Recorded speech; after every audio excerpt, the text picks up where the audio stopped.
off time. We got a 69 C10 owned by a buddy D, and we put a LT1 in it with an 8-speed. And previously he had a small block Chevy in it, you know, kind of basic combo with a turbo 350, and he wanted us to do the conversion. So we learned a lot from the conversion, and we kind of applied this way we do things. We got the PWM fan right here, variable speed fan. You never even hear the thing running. It stays under 200 degrees. This is his factory radiator. We had to replace that. We even retained his previous AC compressor. I don't recommend using this style on an LT because the adaptation brackets from Holley do not work well. You want to use the sanding compressor, we found out. And this one we found is already on its way out soon, so that'll get replaced. We did the Holley LT drive with an LS Corvette water pump. Looks real nice, fits very well.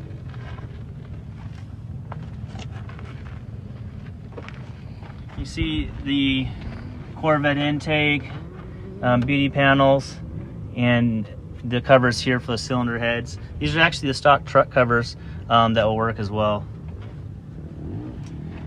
Down here we got Tejas Steelworks conversion mounts.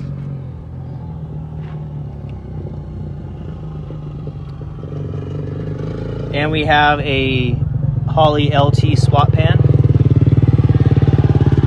So we have pretty good clearance.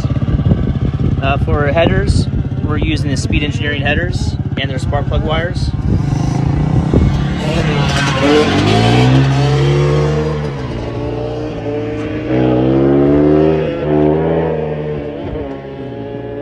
We retained his factory booster and brakes.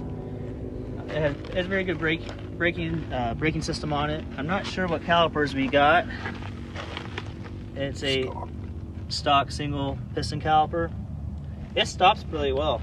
He has good tires on it, so that helps a lot as well for traction.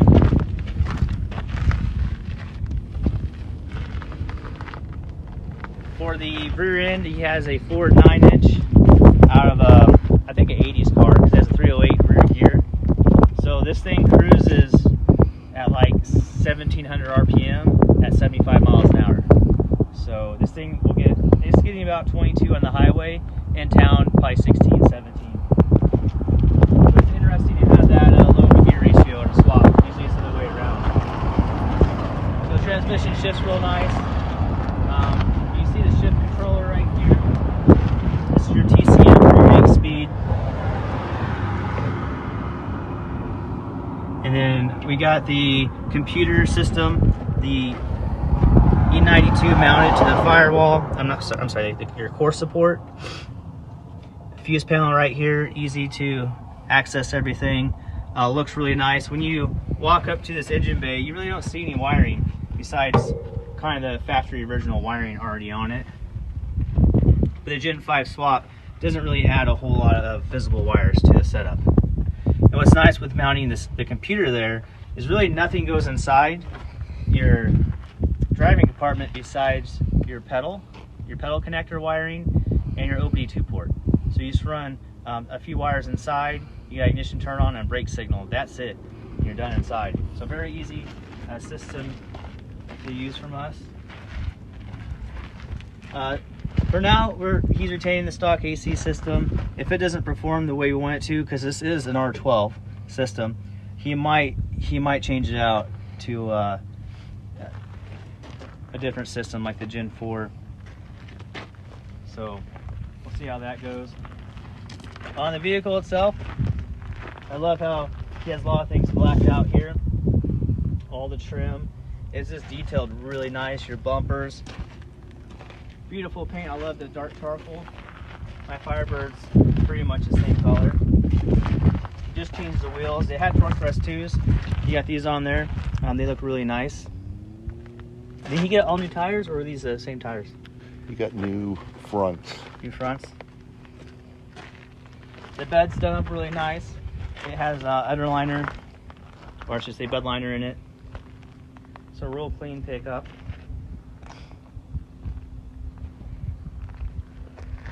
And what's nice, the engine will be left stock. So when you start it up at idle at 520 RPMs, anyone can drive this. We don't have to tell anyone any instructions like, hey, this is what's going to happen, or you need to do this, you need to do that. No, you just get in the truck, turn the key.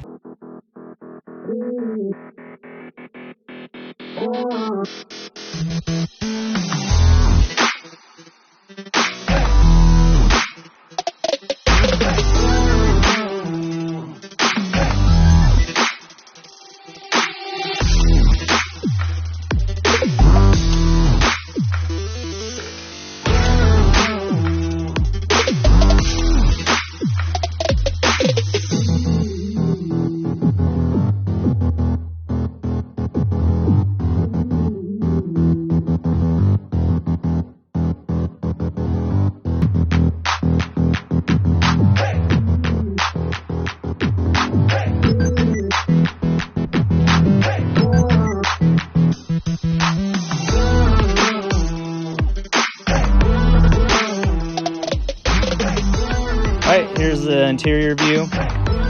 He got most of the cab wrapped in vinyl locally, and it turned out really nice.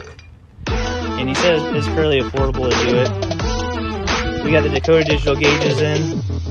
Those work really nice, the LT swap. Down here we got our swap pedal installed. And here's our OBD2 port. Like I said, this is the only wiring that comes inside the OBD2 port and the pedal.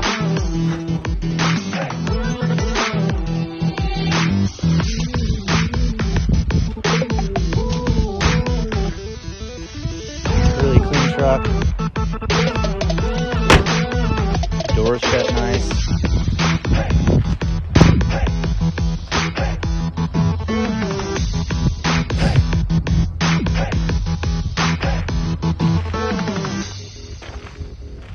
And if anyone's interested in getting a conversion done, please let me or Matt know. This is Matt over here. He's the one who did all the hard work. Hi guys. So he really fell in love with the C10s. He's a Jeep guy, and he can do it all. But his focus is C10s and Jeeps and Chevelles and Camaros. That's what kind of our focus is on now. So we kind of make kits to make this simple to install. Like I said, we on the C10s, I don't know if we want to make any type of kit because the engine mounts already work out pretty well through Tejas Steelworks. Matt was even able to keep the original drive shaft, just change the yoke on it. We do have a different accessory drive that we can use that we came out with, but it only works with truck intake or truck engine. You can't use the car intake, but it's a really nice compact layout with a Type 2 pump. It turned out really good. But if you want an LT1 intake, you need to change the drive out a bit. And there's different options on that. On drivability, I mean, this sucker, Matt, if you want to get in there and start it up. So this is a 2018 LT1 or LAE6, whatever you want to call it. There's 6.2 engine, really all the same. It runs great. It's a brand new engine.